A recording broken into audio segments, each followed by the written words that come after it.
और चले खबरों को विस्तार से देखेंगे। शुरुआत बड़ी खबर के साथ होगी। भाजपा कोर कमेटी की बैठक कल है, दिल्ली में आयोजित होगी बैठक। प्रदेशाध्यक्ष सीपी जोशी की अध्यक्षता में बैठक होगी। मुख्यमंत्री भजनलाल शर्मा सहित कोर कमेटी के सदस्य होंगे शामिल। लोकसभा चुनाव को लेकर चर्चा होगी। पहली सूची को लेकर भी मंथन किया जाना है। मार्च के पहले पखवाड़े में आ सकती है पहली सूची, ये बड़ी जानकारी आपको दे रहे हैं। अब भाजपा कोर कमेटी की बैठक कल आयोजित होनी है। इससे पहले कोर कमेटी की बैठक लगातार आयोजित हो रही है। आपको याद होगा राजस्थान में भी कोर टीम की बैठक हुई थी, अब दिल्ली में आयोजित होनी है।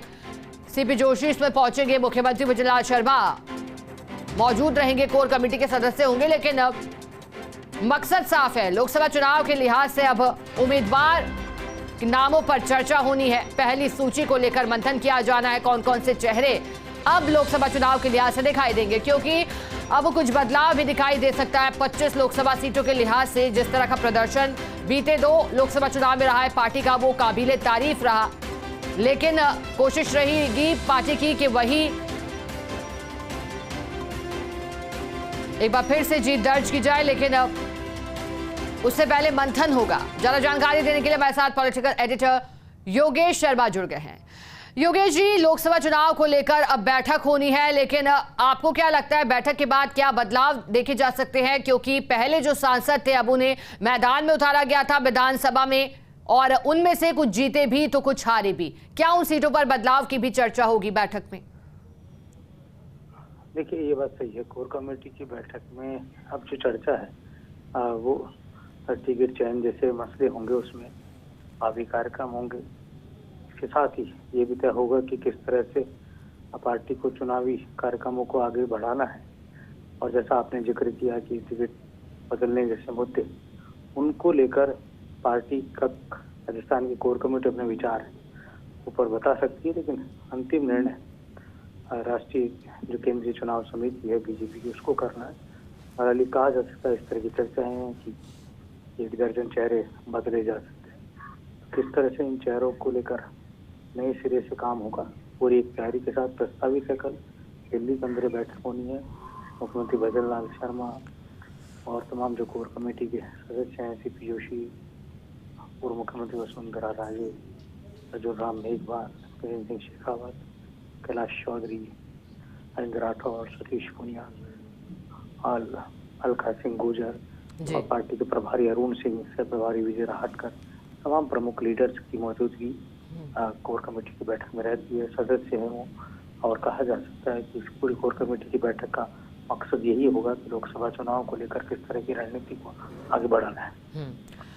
योगेश जी, इस बार जो सूची आएगी, क्या लगता है जिताऊ उम्मीदवार को मैदान में उतारा जाएगा या फिर बदलाव को एक बार फिर पार्टी तैयार है? क्योंकि जब विधानसभा चुनाव के लिहाज से बीजेपी की पहली लिस्ट आई थी, चर्चाओं में रही थी वो लिस्ट, क्योंकि उसमें ताबड़तोड़ एक के बाद एक कई तरह के प्रयोग किए गए थे। लेकिन क्या लोकसभा चुनाव अलग रहने वाला है, सूची अलग रहेगी, या फिर कुछ प्रयोगों का मिक्सचर होगा, कुछ समीकरण को ध्यान में रखते हुए सूची होगी? ये बात ये प्रयोग हो सकते हैं, प्रयोग देखने को मिल सकते हैं आने वाले समय में। और कोर कमेटी की बैठक में तमाम मसलों पर चर्चा होनी है। और ये कहा जा सकता है कि एक जिताऊ जो उम्मीदवार का फार्मूला होता है, वही प्रथम फार्मूला होता है किसी भी राजनीतिक दल के लिए। जो जिताऊ है, योग्य है, उपयुक्त है, उसी को टिकट दिया जाता है। आप किस तरह से चेंजेस करने हैं वो एक अलग बात है। नरेंद्र मोदी की लहर में बीते लोकसभा चुनाव में बड़ी संख्या में राजस्थान में बीजेपी के उम्मीदवार जीते। यूं कहें 25 की 25 लोकसभा सीटों पर कमल खिला, और एक सीट नागौर की सीट गठबंधन के तहत आप कैंडिडेट जीता। लेकिन सवाल ये खड़ा होता है कि आगामी चुनाव में किस रणनीति के साथ भारतीय जनता पार्टी उतरेगी। ये कहा जा सकता है कि पूरा ओवरऑल जो फिगर होगा टिकट चेंज करने की जो बात है, वो तभी किया जाएगा जब उपयुक्त उम्मीदवार सामने हो। हालांकि लंबी लिस्ट है, कई जगह पर उम्मीदवारों की संख्या भी बड़ी संख्या में नजर आती है। आप देखिए कि करौली धौलपुर लोकसभा सीट से तकरीबन 70 से अधिक आवेदन बीजेपी को प्राप्त हुए हैं। तो इससे अंदाजा लगा सकता है कि एक लोकसभा सीट पर किस तरह से बड़ी संख्या में दावेदार आए। जयपुर लोकसभा सीट पर ही बड़ी संख्या में दावेदार आए। सीनियर मोस्ट बड़े नेता भी टिकट मांग रहे हैं। तो किस तरह से बीजेपी, लेकिन ये जरूर है जो पहली सूची 29 तारीख को प्रस्तावित है, संभावित है उस सूची में राजस्थान से भी कुछ नाम सामने आ सकते हैं, जिनमें प्रमुख तौर पर खुद बीजेपी के अध्यक्ष सीपी जोशी जो उच्च तौर से सांसद है उनका नाम आ सकता है।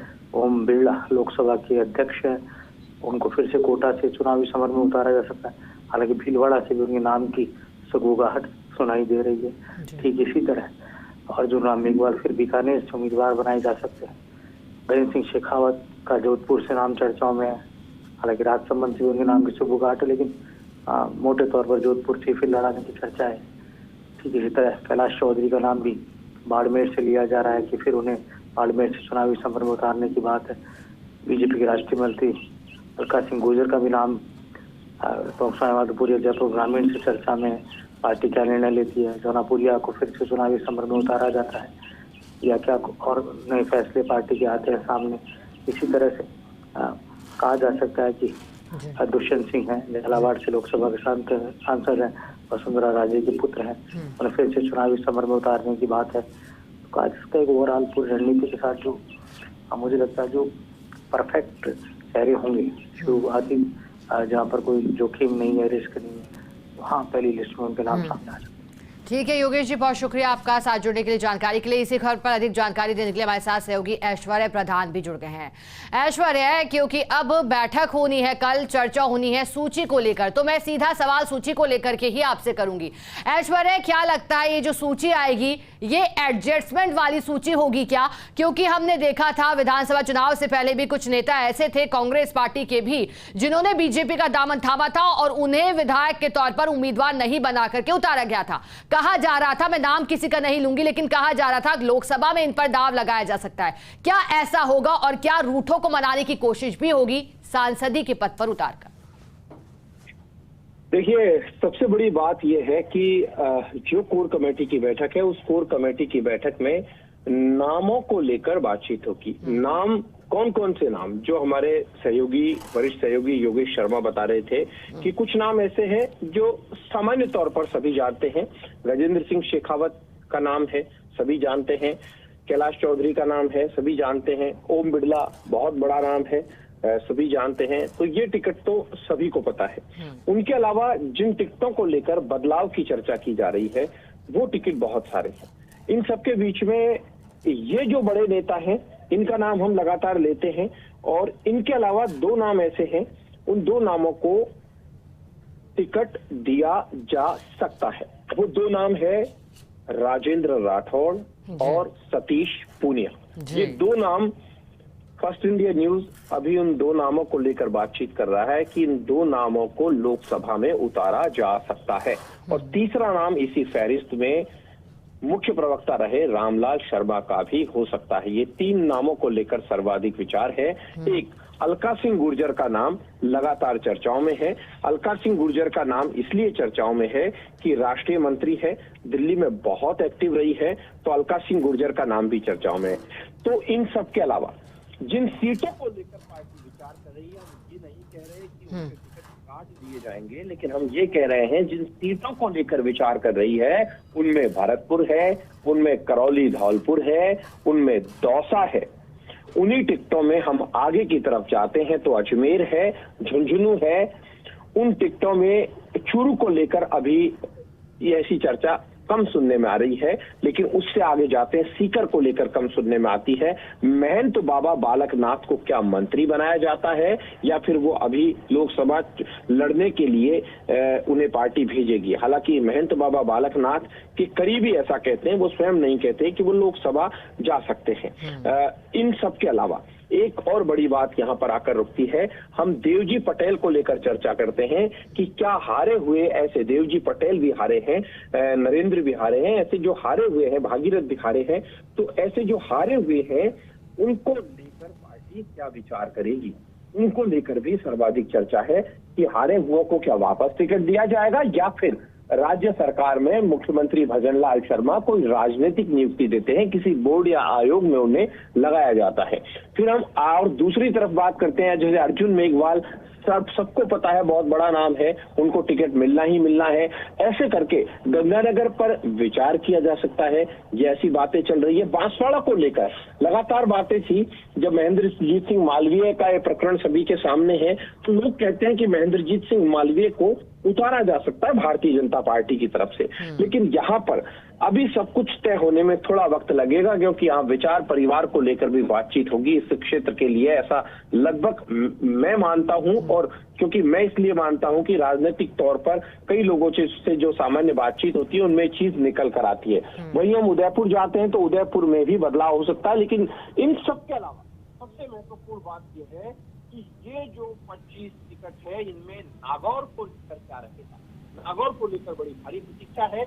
और गठबंधन जैसी बातें पहले चर्चा में आई कि होना नहीं होना ये अलग बात है, लेकिन 7 से 8 टिकट रिपीट हो सकते हैं, 9 टिकट रिपीट हो सकते हैं। 9 से ज्यादा टिकट रिपीट होने की संभावना यहाँ पर नजर नहीं आती। दुष्यंत सिंह का टिकट फाइनल है। जैसे मैं इन बड़े दूसरे नेताओं का नाम ले रहा था, दुष्यंत सिंह, क्योंकि सियासी गलियारों में चर्चा है कि प्रधानमंत्री मोदी से जब उनकी मुलाकात हुई थी तो प्रधानमंत्री मोदी ने जिस तरीके से उनके कंधे पर हाथ रखा था और उनको आशीर्वाद दिया था, उससे लोगों में ये मैसेज गया कि एक बार फिर मौका दुष्यंत सिंह को दिया जा सकता है। हालांकि ठीक है ऐश्वर्या, बहुत शुक्रिया आपका साथ जुड़ने के